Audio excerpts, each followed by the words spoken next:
Bismillahirrahmanirrahim. Assalamualaikum warahmatullahi wabarakatuh. Alhamdulillahi ala ihsani wa syukru lahu ala taufiqihi wa amtinani. Asyhadu an la ilaha illallah wahdahu la syarika lahu ta'ziman li sya'nih. Wa asyhadu anna Muhammadan abduhu wa rasuluh da'ila ridwanih. Allahumma salli alaihi wa ala alihi wa ashabihi wa ikhwanih.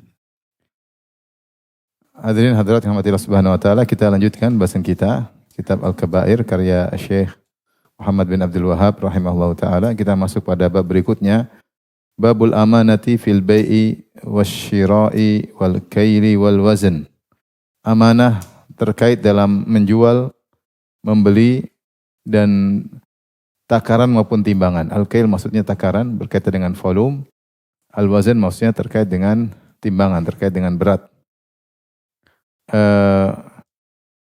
Kita tahu bahwasanya amanah banyak ya.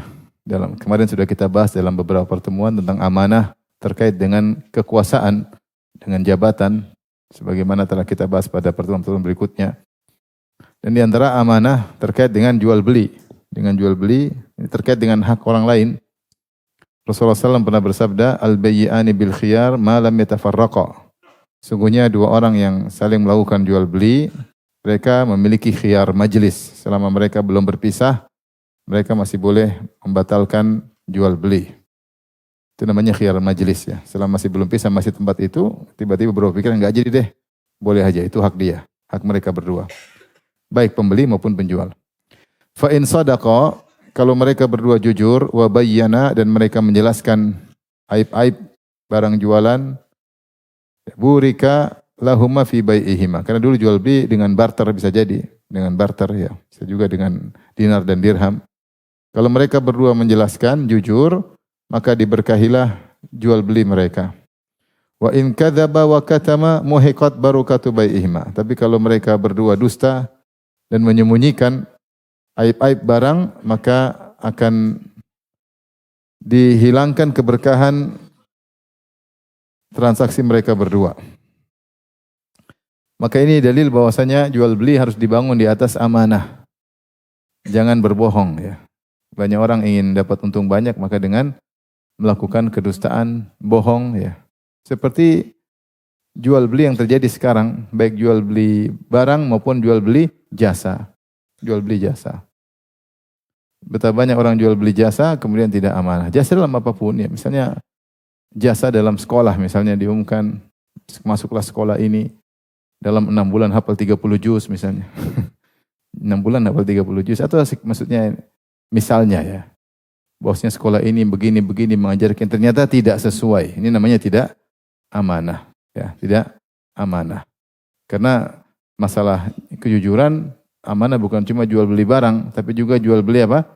Jasa. Ya, sama seperti jasa travel ya.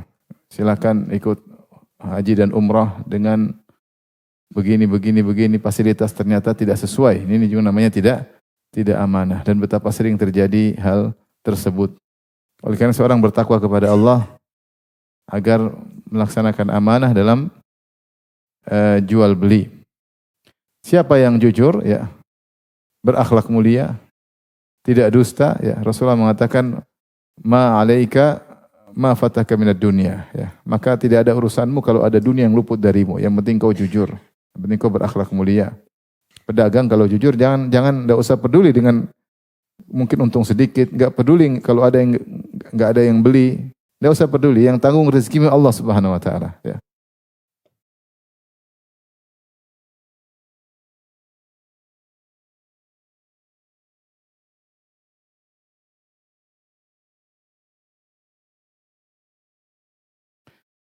Oleh karenanya yang terjadi sekarang ya, banyak orang kalau terlalu jujur dibilang bodoh. Jualan kok bodoh sekali, jujur sekali.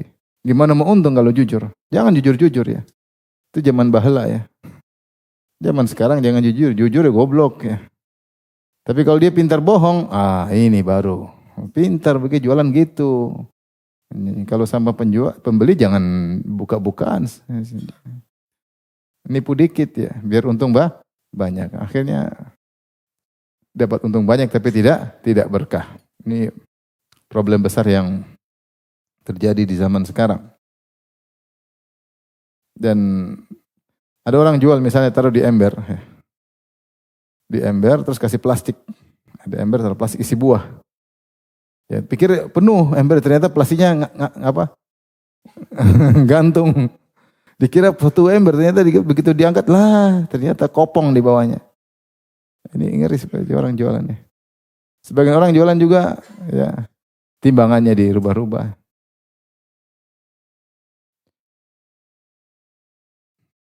Saya ingin apa? Bentar.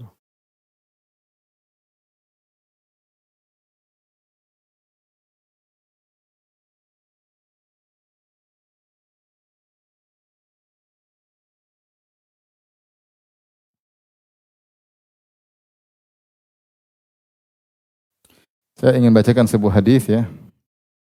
Rasulullah SAW bersabda ya, tentang nasihat kepada para pedagang ya. Arba'un idza kunna fika fala 'alaika ma fataka minad dunya.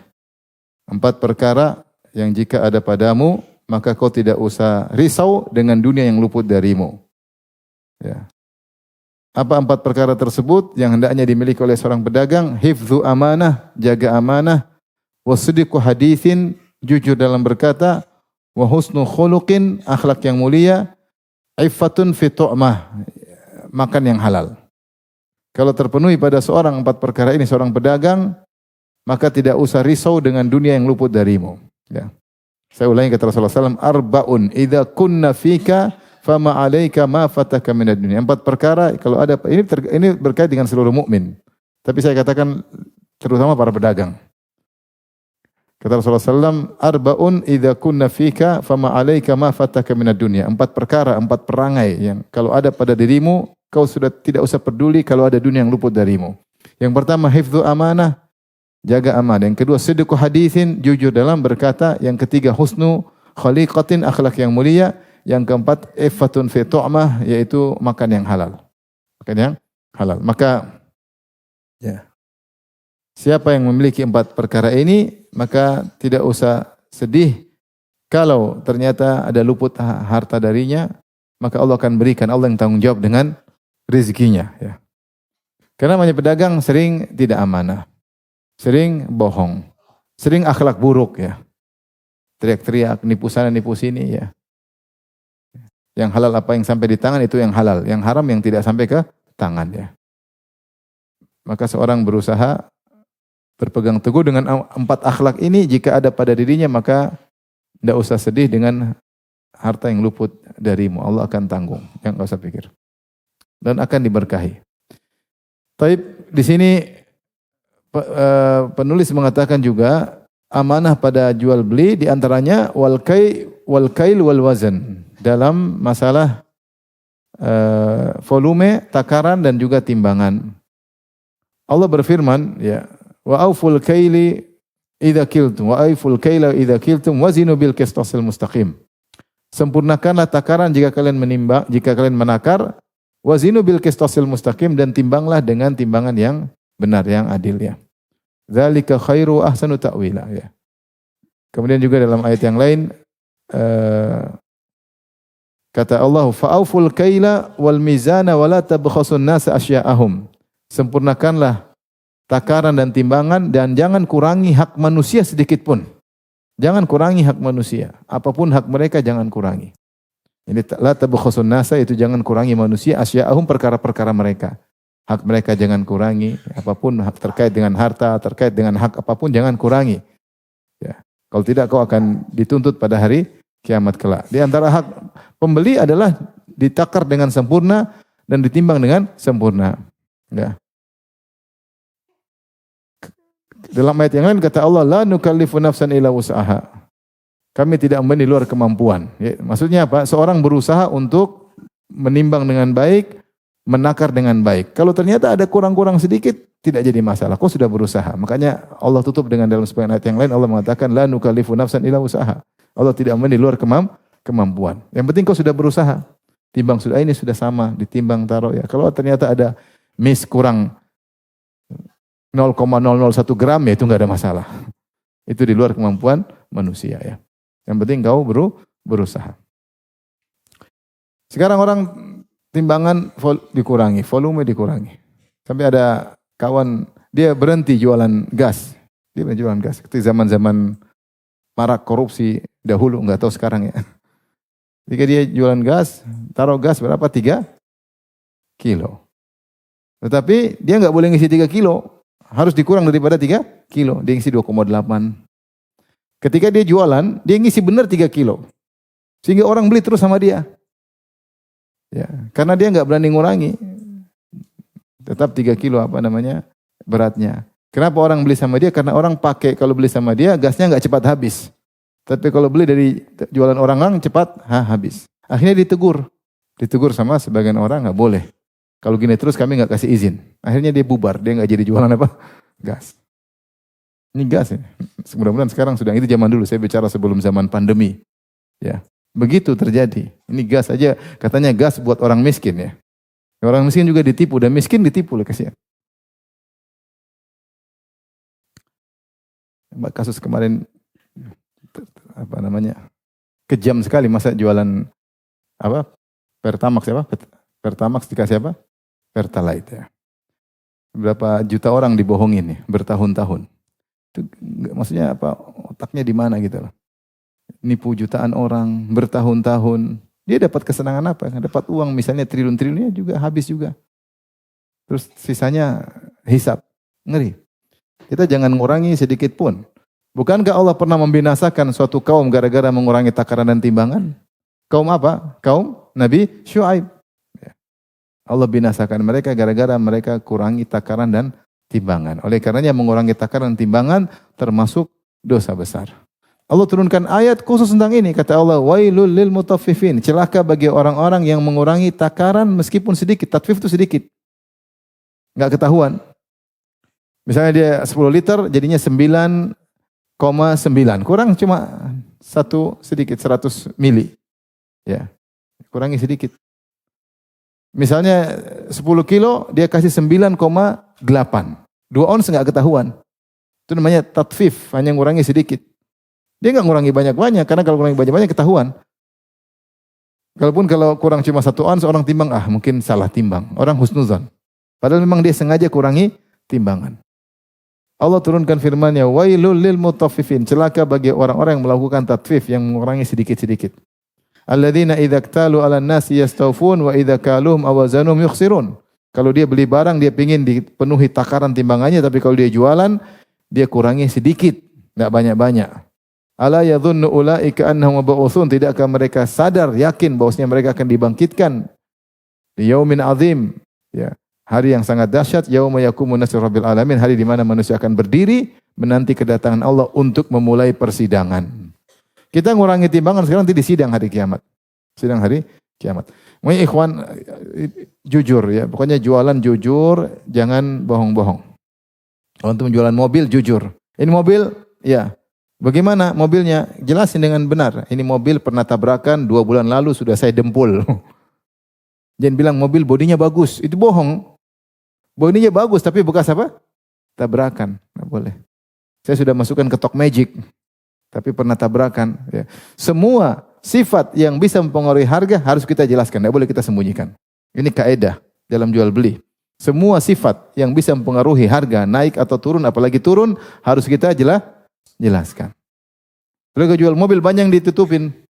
Pernah tabrakan, ditutupin. Pernah ini, ditutupin. Orang nggak tahu. Dan ini repot hari kiamat kelak. Ini kita makan halal. Jangan sampai makan haram. Taib. Makanya yang jadi masalah sekarang, yang pintar bohong dibilang, wah ini hebat, penjual hebat. Yang jujur, goblok, polos. yang amanah dibilang goblok ya. Kemudian Syekh Muhammad Abdul Wahab rahimahullah membawakan firman Allah Subhanahu wa taala dalam surat Al-Baqarah ayat 283, "Fal yu'addil ladzi tumina amanatahu," yaitu hendaknya orang yang diberi amanah menunaikan amanahnya. Ini terkait dengan utang piutang. Kita tahu ayat yang paling panjang dalam Al-Qur'an adalah surat Al-Baqarah 282 tentang masalah hutang piutang. Saking panjangnya ayat ini sampai sebagian ulama mengatakan ini adalah ayat yang paling memberi harapan kepada manusia, kepada kaum muslimin. Karena para ulama khilaf tentang ayat apa yang paling memberi harapan kepada kaum muslimin. Ya. Sampai ada sekitar 15 pendapat kalau tidak salah atau lebih dari 10. Ada yang mengatakan ayat yang paling memberi harapan adalah Qul ya ibadiyalladzina asrafu ala anfusihim la taqnatu min rahmatillah innallaha yaghfiru dzunuba jami'a. Itu jangan putus asa wahai para pendosa, sungguhnya Allah Maha Pengampun lagi Maha Penyayang. Ini ayat yang paling berikan harapan. Ada yang mengatakan yang paling beri harapan adalah firman Allah Subhanahu wa taala wa akharuna tarafu bi dzunubihim khalatu amalan salihan wa akhara sayyi'a asallahu ayyatuba alaihim innallaha ghafurur rahim. Dan sebagian orang mencampurkan antara dosa dan ketaatan. Ya, mereka mengakui dosa-dosa mereka. Semoga Allah menerima taubat mereka. Ini ayat yang paling beri harapan. Ada yang mengatakan ayat yang paling beri harapan adalah firman Allah Subhanahu wa taala, innallaha la yaghfiru ayyushraka bihi wa yaghfiru ma duna dzalika liman yasha. Allah tidak mengampuni dosa syirik dan Allah mengampuni selain syirik. Selama orang tidak syirik, berharap masih bisa diampuni. Ada beberapa pendapat, di antaranya ada yang mengatakan ayat yang paling beri harapan ayat tentang utang piutang. Ya ayyuhalladzina amanu idza tadayantum bidin ila ajalin musamman faktubu, wahai orang beriman, jika kalian melaksanakan utang piutang dengan jatuh tempo tertentu maka tulislah. Wal yaktub bainakum katibun bil adl, maka hendaknya ada penulis yang adil di antara kalian. Maka Allah jelaskan terus dengan lengkap sampai ayat panjang sekali. Begini ada saksi, begini peraturan panjang tentang utang piutang. Ini ayat paling panjang. Sebenarnya mengatakan ini ayat paling beri harapan. Kenapa paling beri harapan? Ini masalah sepele hutang piutang, tapi Allah turunkan ayat paling panjang, berarti Allah sayang kepada hamba-hambanya. Agar tidak terjadi pertikaian, karena hutang piutang ini masalah yang sangat memiliki potensi besar, riskan untuk terjadi pengkhianatan, tipu menipu, tidak bayar, kabur, ganti nomor telepon. Ini sangat riskan dalam hal ini. Oleh karenanya Allah turunkan ayat ngajarin kalau kamu ada utang piutang jangan lupa tulis, kalau perlu pakai saksi. Subhanallah. Kalau Allah masalah gini saja perhatian supaya kau tidak salah, tidak berdosa, berarti Allah sangat sayang kepada hamba-hambanya. Sebenarnya mengatakan berarti Allah sangat sayang kepada kita. Dulu ada kawan pernah pinjam uang sama saya, orang Kuwait. Bayangkan ada orang Kuwait pinjam uang sama orang Indonesia, luar biasa. Padahal saya tiap hari kalau ke Jamiah numpang sama mobil dia, luar biasa. Jadi dia punya mobil, kalau ke Jamiah selalu dia tungguin saya, ngantar ke UIM. Karena kita satu asrama, sama-sama punya bawa keluarga. Dia tungguin, nanti pulang juga dia antar, orang Kuwait, orang yang baik ya. Suatu hari dia panggil saya, dia bilang, Firanda, saya butuh uang, sekian ribu real. Saya bilang, salah orang ini gimana? Saya aja numpang sama kamu dalam hati, tapi saya nggak bilang. Saya bilang saya nggak punya uang, tapi saya carikan orang yang punya uang buat kau. Saya cari siapa? Saya cari orang Saudi, jangan cari orang Saudi, teman saya orang Saudi. Saya bilang, ya ada gini-gini, udah kasih, oke, kasih. Terus saya kasih dia pinjam kalau nggak salah 4.000 atau 5.000, saya lupa apa, 6.000 sekitar gitulah, 4.000 atau 5.000 atau 6.000 real. Dia lagi butuh, terus saya kasih. Dia bilang, kita tulis. Saya bilang nggak perlu. Enggak, ini sunnah tulis. Dia tulis, saya telah pinjam uang dari Firanda atas nama saya kan. Sekian, tanda tangan. Tanpa saksi. Tapi ada apa? Tulis.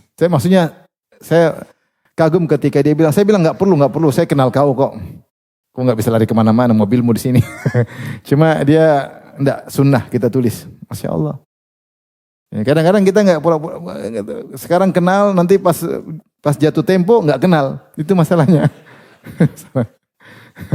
Tapi kalau ada itu kan, kalau ada kertas kan kita bisa bikin status. Bisa bikin status kalau macam-macam bikin status. Subhanallah, akhirnya dia bayar sesuai dengan apa? Sebelum atau pas waktu pembayaran. Luar biasa ya, saya masih ingat. Memang Allah suruh kita catat. Allah ingin tidak ada keributan, maka catat. Masalah banyak apa? Tidak ada bukti. Tidak ada bukti itu masalahnya. Ya. Tapi terus saksi, Allah juga suruh saksi. Ya. Wastashhidu syahidaini min rijalikum. Kata Allah, bukan cuma tulis. Kalau ada saksi, hadirkan 2 saksi. Supaya menyaksikan tentang hutang piutang. Kapan harus dibayar? Berapa jumlahnya? Ya. Fa illam yakuna rajulaini farajulun mar'atani mimman tardhaw min asyura. Kalau tidak ada 2 orang, laki-laki, 1 laki-laki, 2 perempuan. Sampai detail ya.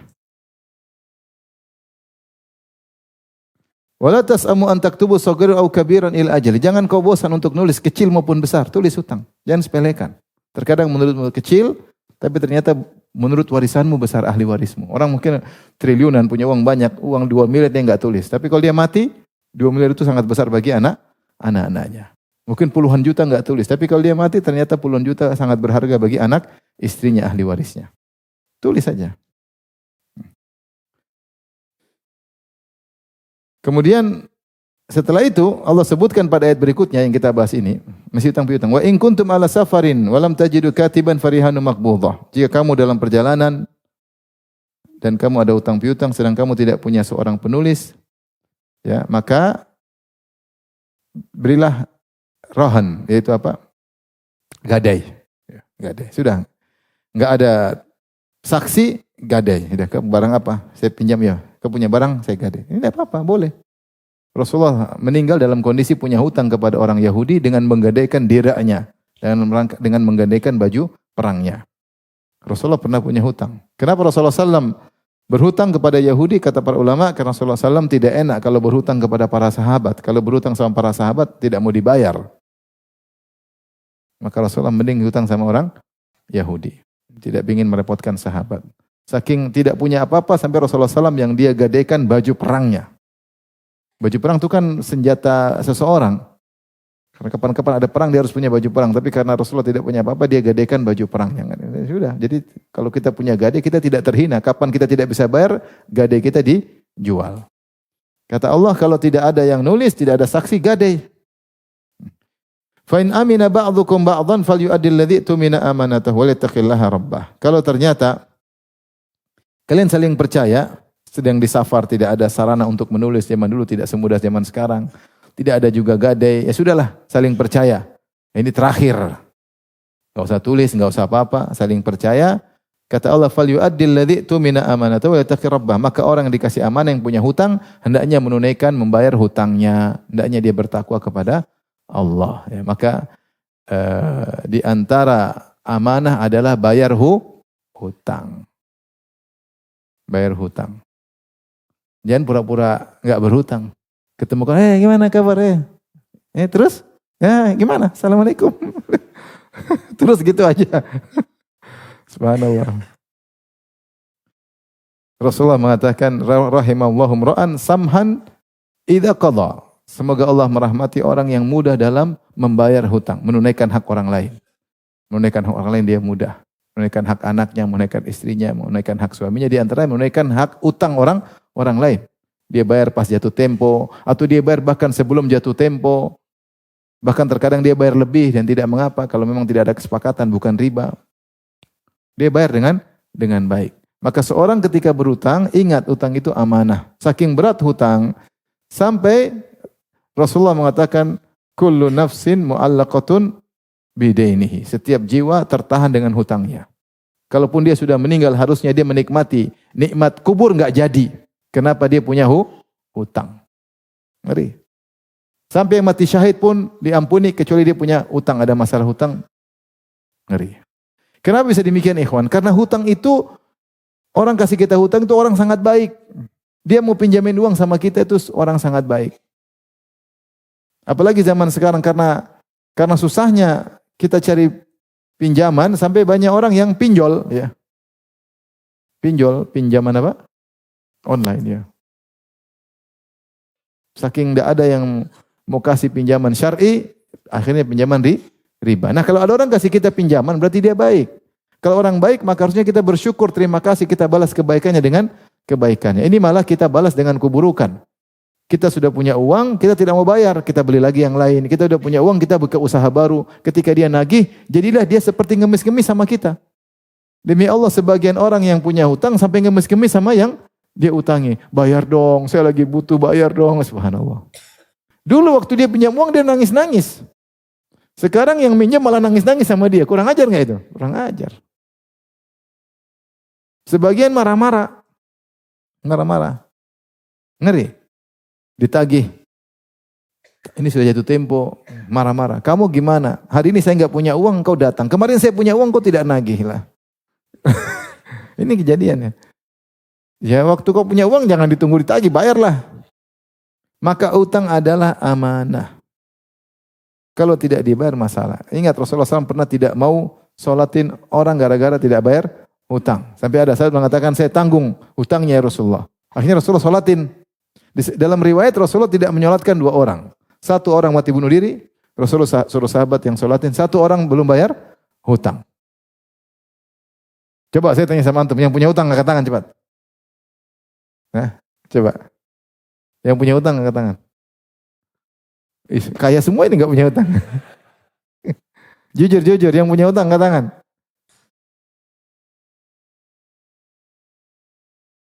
Masih banyak orang kaya alhamdulillah ya. Bayar ya. Sampai ketika setelah itu Rasulullah salatkan, Rasulullah ketemu sama si fulan. "Hai fulan, sudah bagaimana dengan hutangnya?" "Aduh, saya lupa ya Rasulullah. Sekarang saya bayar." Rasulullah mengatakan, "Al-an baradat jildatuhu," kalau enggak salah. Sekarang baru dingin kulitnya. Sebelum kau bayarkan hutangnya dia bermasalah di alam barzah. Maka ikhwan jangan pernah meremehkan apa? Hutang. Kalau enggak perlu enggak usah hutang, ya. Jangan hidup dalam khayalan. Punya kartu kredit utang banyak, jangan hidup dalam khayalan. Hidup semampunya. Allah akan kasih bahagia sesuai dengan kemampuan kita. Baik, maka ingat utang adalah amanah harus dibayar. Allah mengatakan fal yu'addil ladzi tumina amanatahu wal yattaqillaha rabbah, ya. Hendaknya dia bertakwa kepada Rabb-nya. Baik. Hadis berikutnya an Hudzaifah radhiyallahu anhu qala haddatsana Rasulullah sallallahu alaihi wasallam bihaditsaini ra'aitu ahaduhuma wa ana antazirul akhar. Kata Hudzaifah bin Yaman radhiyallahu anhu, Rasulullah telah menyampaikan kepadaku 2 hadis. Aku sudah lihat kenyataan salah satunya dan satunya aku masih nunggu, belum terjadi. Itu Rasulullah menyampaikan 2 peristiwa dalam 2 hadis. Yang satu Hudzaifah sudah lihat telah terjadi. Yang satu saya masih nunggu. Di antara yang sudah terjadi, kata Hudzaifah, haddatsana Rasulullah pernah menyampaikan kepada kami suatu hadis, kata beliau, annal amanata nazalat fi jadri qulubir rijal. Amanah turun ke akar hati para lelaki. Summa nazal al-Qur'an. Setelah itu Allah turunkan Al-Qur'an. Fa'amilu minal Qur'an. Karena hati mereka sudah ada amanah, maka mereka mengamalkan Al-Qur'an, kata Nabi. Wa alimu minas sunnah. Dan mereka fa'alimu minal Qur'an, maka mereka belajar Al-Quran, wa alimu minas sunnah, dan mereka juga belajar sunnah. Ini dalil bahwasanya Al-Quran dipelajari lebih dahulu daripada sunnah, dan sunnah juga harus dipelajari. Rasulullah pernah menyampaikan, Rasulullah memuji bahwasanya dulu akan ada orang-orang seperti ini, dan itu mungkin generasi para sahabat, di awal para sahabat, amanah mengakar dalam diri mereka sehingga mereka mempelajari Al-Quran dan sunnah, mereka mengamalkannya. Kemudian kata Hudzaifah, "Tsumma haddatsana an raf'il amanah." Kemudian Rasulullah SAW menyampaikan kepada kami tentang amanah diangkat. Faqala yanamu rajulun naumata fatuqbadul amanatu min qalbihi. Ada seorang tidur dengan suatu tidur, tahu-tahu amanah dicabut dari hatinya, hilang, tidak punya amanah dalam hatinya. Fa yadhallu atharuha mithla athril waqt. Sehingga amanah tersebut hilang tapi masih ada sisanya. Sedikit, tinggal sedikit.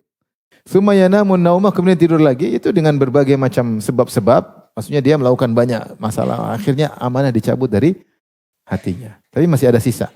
Kemudian dia melakukan hal-hal yang lain lagi, dia tidur lagi, fatuqbadul amanatu min qalbihi, maka dicabut lagi amanah dari hatinya. Fayadhallu atharuha mithla athril majal kajamrin dahrajaha ala rijlika fanafita fatarahu muntabiran wa laysa fihi syai'.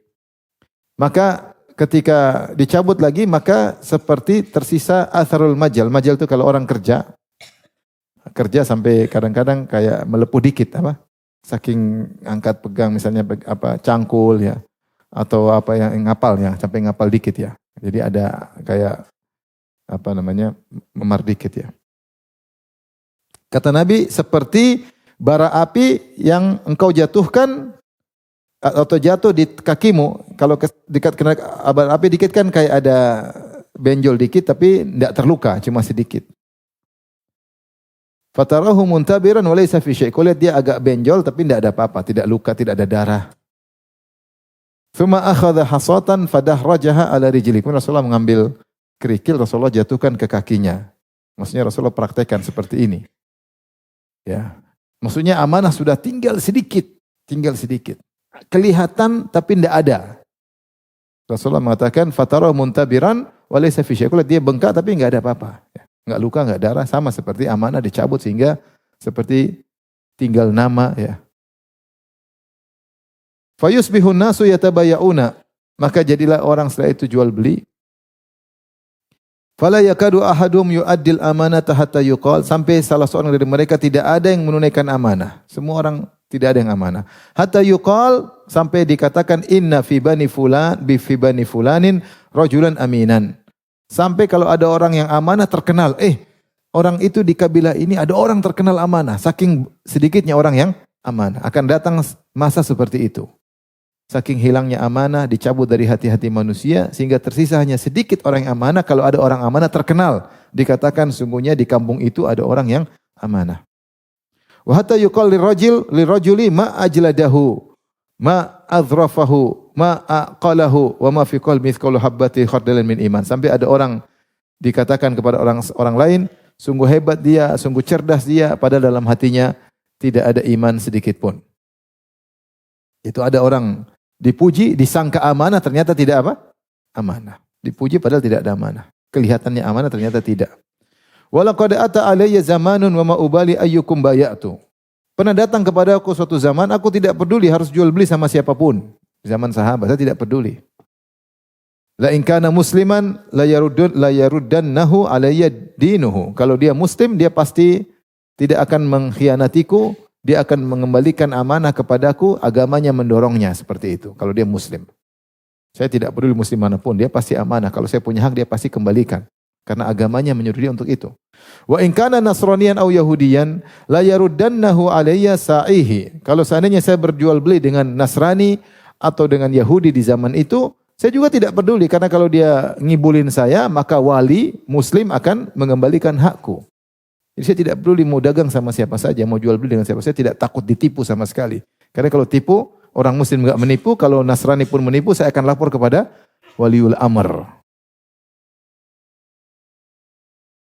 Wa ammal yaum, adapun sekarang, ini mungkin di akhir-akhir hayatnya, fama kuntu li ubayyi'a minkum illa fulan wa fulan. Kalau sekarang saya enggak mau jual beli sama semua orang, kecuali si fulan dan si fulan. Kemudian Syekh Abdul Wahab menyampaikan makna dari hadis ini, al-jadr al-asl wal waqt al-atharul yasir wal majal naftun yasir min athari amalin muntabiran murtafi'an sa'ihi al-wali alaih. Baik, ini dalil bahwasanya amanah akan dicabut ya. Sehingga kita temu orang yang jujur sangat langka. Sebenarnya siapa yang orang yang jujur, dia akan dipercaya. Ada orang mungkin pendidikannya tidak tinggi tapi dia jujur amanah. Maka dipercaya sama bosnya. Disuruh bawa uang, disuruh ngirim ini, disuruh anu. Meskipun dia tidak pintar, tapi dia amanah. Orang amanah jarang. Ya. Orang amanah jarang ya. Pembantu yang amanah juga jarang ya. Kalau dapat maka bersyukurlah. Ya, bersyukurlah. Taib. Wali Muslim fi hadis syafa'ah, dan Imam Muslim meriwayatkan dalam hadis syafa'ah, hadis yang panjang. Rasulullah bersabda, tursalul amanatu warrahimu fayuqumani bi jambatai sirati yaminan wa shimalan. Maka ketika orang-orang sedang melewati sirat dengan ahadu minas saif, yang lebih tajam daripada pedang, ada minas sya'ar, dan lebih tipis daripada rambut. Kemudian di sisinya ada khototif dan kalalib, ada besi-besi yang mencabik-cabik orang yang lewat. Maka yang lewat sirat ada 3 model, yaitu muslim yang najin, muslim yang selamat, langsung selamat, tidak terluka sama sekali. Yang kedua, tercabik-cabik tapi selamat.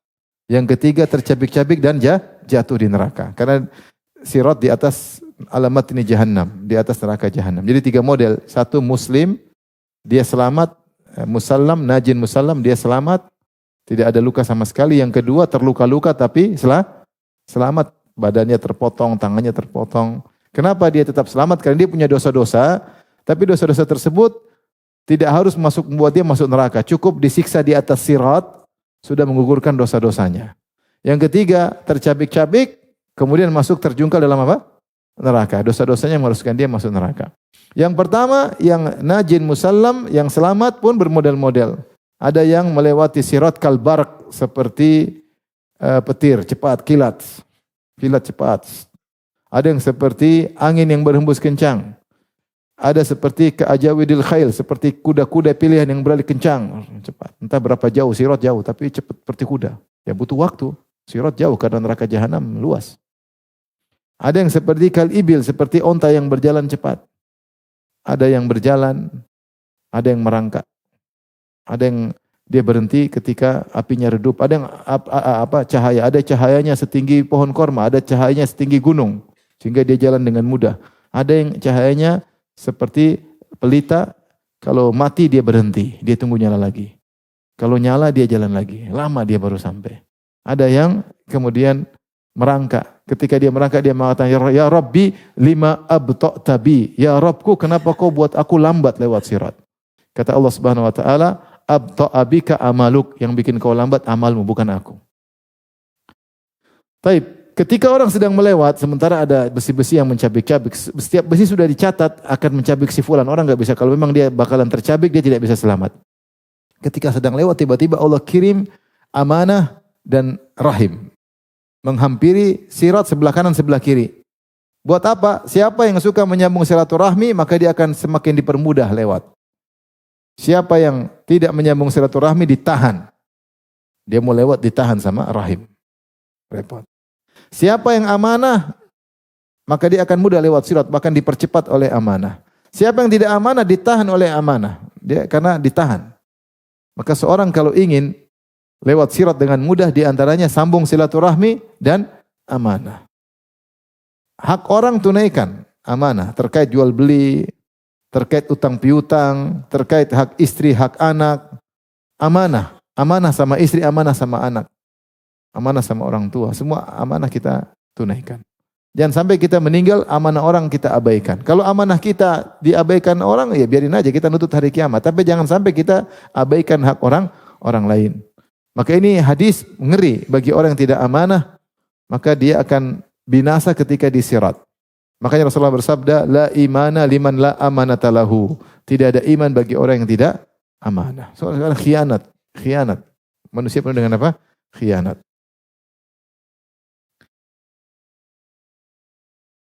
Taib. Kita lanjut bab berikutnya.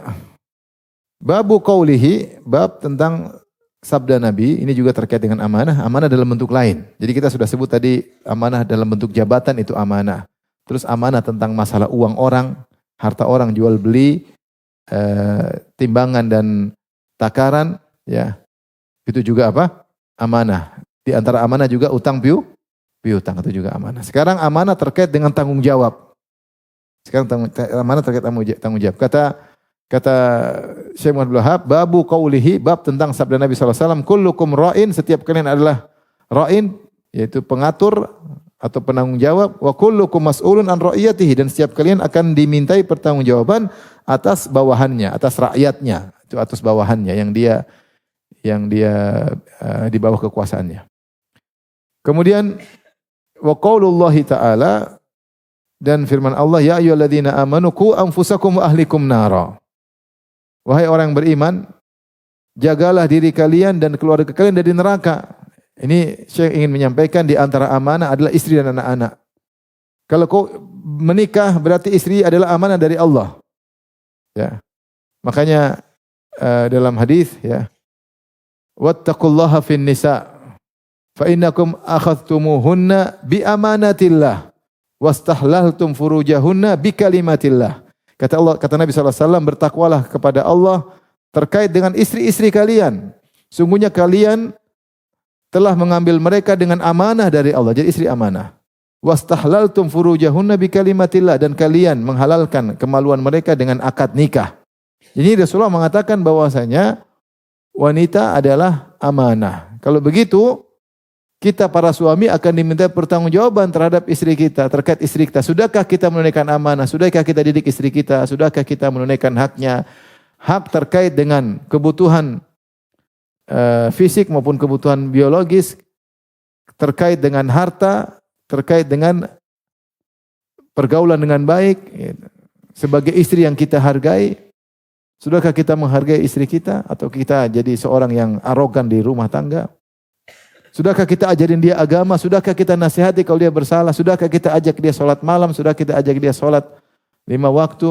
Sudahkah kita motivasi untuk sholat sunnah? Sudahkah kita suruh ingatkan dia baca Al-Quran? Karena Allah suruh kita untuk menjaga diri kita dari neraka dan juga anak istri. Allah tidak mengatakan ku anfusakum. Wahai orang beriman, jagalah diri kalian dari neraka. Tidak. Masih koma. Tidak titik. Allah mengatakan wa ahlikum. Jagalah keluarga kalian dari neraka. Seorang tidak boleh egois. Dia bilang istri saya jahat, biarin aja. Saya masuk surga sendiri, bidadari sendiri, nanti ngapain sama yang ngurusan istri saya. Biarin aja dia nakal, biarin aja nonton film Korea. Biarin aja enggak sholat, biarin aja. Lu gue. Gak ada urusan ya. Gak boleh. Kenapa? Karena kalau istrimu brengsek, kau yang ditanya. Sudahkah kau nasihati? Anakmu brengsek, kau yang ditanya. Sudah kau nasihati? Kalau kau sudah nasihati, ya sudah, gak ada masalah. Sudah tunaikan amanah. Nabi Nuh alaihissalam, anaknya kafir, istrinya kafirah. Dia salah, dia gak salah. Tapi dia nasihati anaknya. Sampai titik darah penghabisan, anaknya mau mati, dia nasihati. Tidak pernah capek nasihati anaknya. Dia sudah tunaikan amanah. Hidayah di tangan Allah. Maka antum yang sudah terlanjur menikah, ingat istri antum adalah apa? Amanah. Antum akan diberikan di hadapan Allah, ditanya, sudahkah kau didik istrimu? Sudahkah kau nasihati istrimu? Atau kau biarin aja? Lihat istri main Facebook, dibiarin aja. Akunnya yang mana? Lihat istri Instagram, lihat nonton Korea, dibiarin aja. Enggak. Inilah fungsi seorang suami yang memiliki qawamah. Ya, dia ngatur istrinya. Tentu dengan cara yang baik, kata-kata yang lembut, dengan penuh perhatian, dengan penuh kasih sayang. Rumah tangga dibangun di atas saling menghormati, ihtiram. Seorang suami tunjukkan penghormatan kepada istri. Wanita seperti itu suka dipuji. Kamu cantik, Masya Allah. Waktu lampu mati. Kamu manis, wahai sayangku, manisku, my honey. Gitu kan, gombal-gombal dikit lah. Kalau dia masak, Masya Allah, masakannya enak, Masya Allah. Jadi kita pijit, wanita senang dihormati. Kalau kita hormati dia melakukan lebih baik daripada yang kita inginkan. Jangan bilang, perempuan hormat sama suami, yang kasih kau makan siapa? Kalau tahu begini, mending saya sama bapak saya daripada sama kamu. Jadi rumah tangga dibangun atas saling menghormati. Antum menghormati istri ingin dapat pahala. Puji istri. Kasih apresiasi kalau dia punya, terus ngobrol sama dia ajak ngobrol, cari perhatian, ya kasih waktu. Jangan dia pengen ngobrol, capek. Dia lagi WA terus orang lagi kerja. Bukan pengalaman pribadi ya.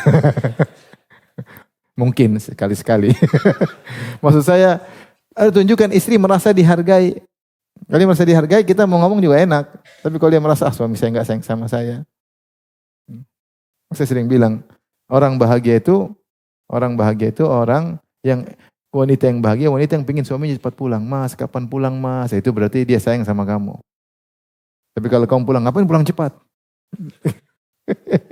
Ada problem besar.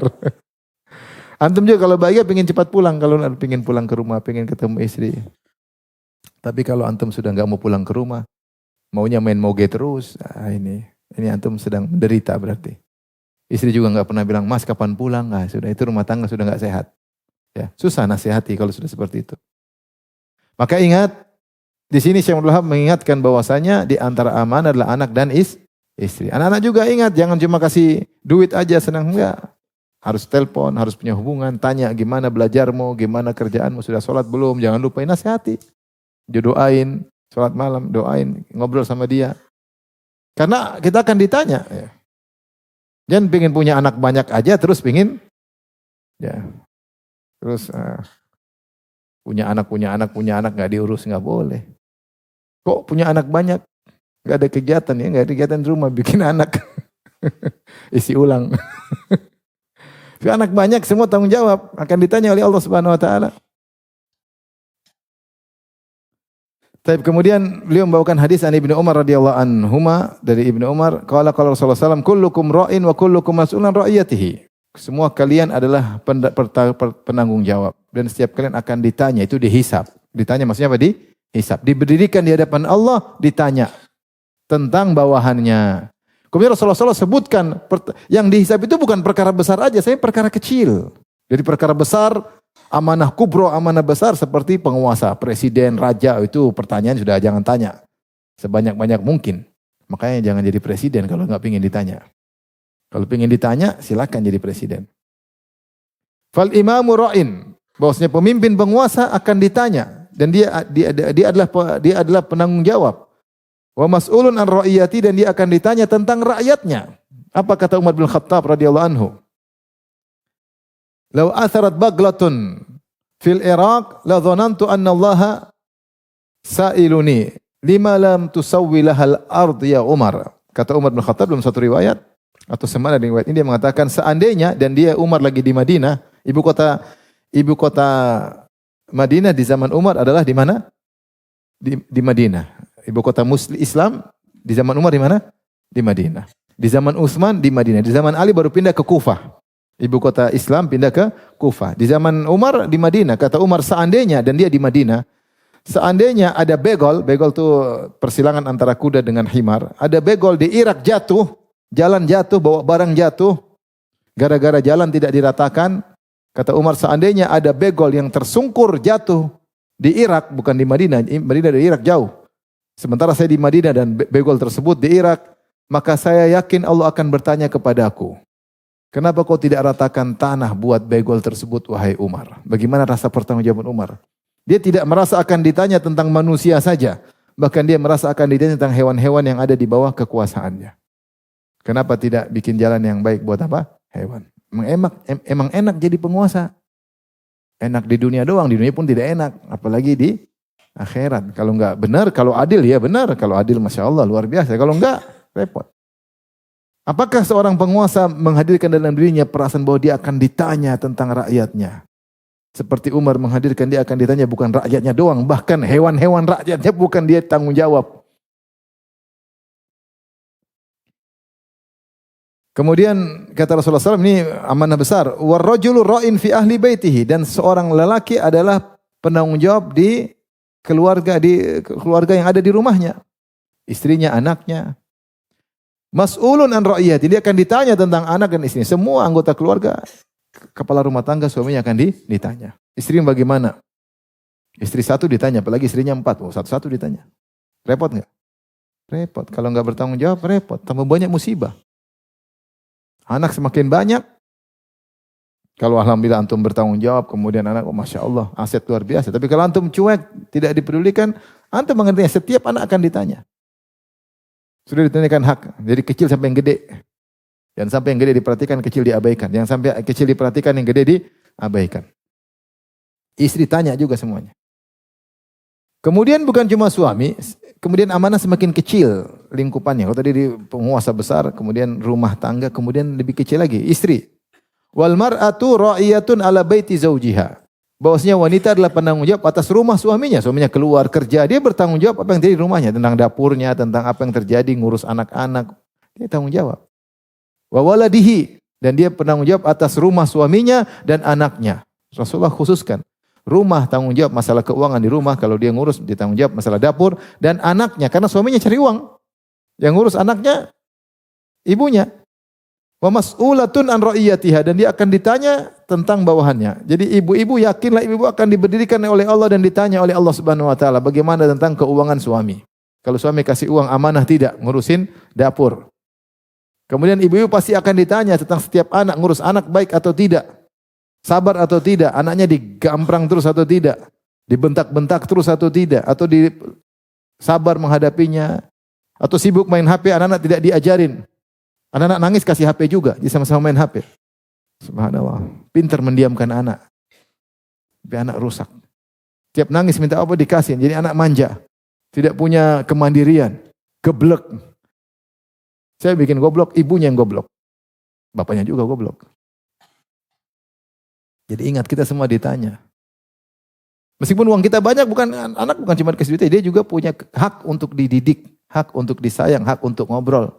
Sudahkah kita ngobrol sama anak kita dengan penuh perhatian? Atau kita ngobrol sekedarnya, akan ditanya oleh Allah Subhanahu wa taala, terutama ibu-ibu. Ibu sosialita yang sibuk main HP, main medsos, kasihan anak-anak terbengkalai. Sampai ingusan tidak dilap. Tapi kita lanjutkan. Kemudian Rasulullah SAW bersabda, wal waladu ra'in fi mali abihi, dan anak adalah penanggung jawab atas harta ayahnya. Terkadang ayah kasih anak pertamanya, urusin adik-adikmu, kamu yang paling tua. Dan ini bagus, orang tua ngajarin anak untuk bertanggung jawab ya. Dan kita dalam mendidik anak, jadikan yang paling tua yang bertanggung jawab. Meskipun mungkin ada adiknya lebih pintar, enggak. Dia kakak, tetap kita ajarin. Sehingga ada namanya kakak adik tetap terjadi. Tapi kalau kita abaikan dia kasih adiknya ini bahaya. Kecuali kondisi yang serius ya, sehingga kakak tidak bisa bertanggung jawab, baru mungkin kita serahkan adiknya. Tapi hukum asal kakak yang pegang. Sehingga adiknya tetap hormat dan dia diajari tanggung jawab dari kecil-kecil sampai tanggung jawab besar. Wal walidu ra'in fi mali abihi, dan anak bertanggung jawab atas harta ayahnya. Wa mas'ulun an ra'iyati, dan dia akan ditanya atas tanggung jawabnya. Wal khadim, sampai pembantu. Wal khadim ra'in fi mali sayyidihi, atau budak adalah penanggung jawab atas harta tuannya. Wa mas'ulun an ra'iyati, dan dia akan ditanya atas pertanggungjawabannya. Fa kullukum ra'in. Setiap kalian adalah pemimpin. Tidak ada dari kita kecuali penanggung jawab. Wa kullukum mas'ulun an ra'iyati. Setiap kalian akan ditanya, dihisab oleh Allah atas pertanggungjawabannya. Tentu tadi pertanggungjawaban amanah ada yang besar, ada yang kecil. Tapi kita semua adalah penanggung jawab. Maka siaplah dihisab atas amanah yang dibebankan kepada kita. Wallahu ta'ala bisawab, demikian saja. Assalamualaikum warahmatullahi wabarakatuh.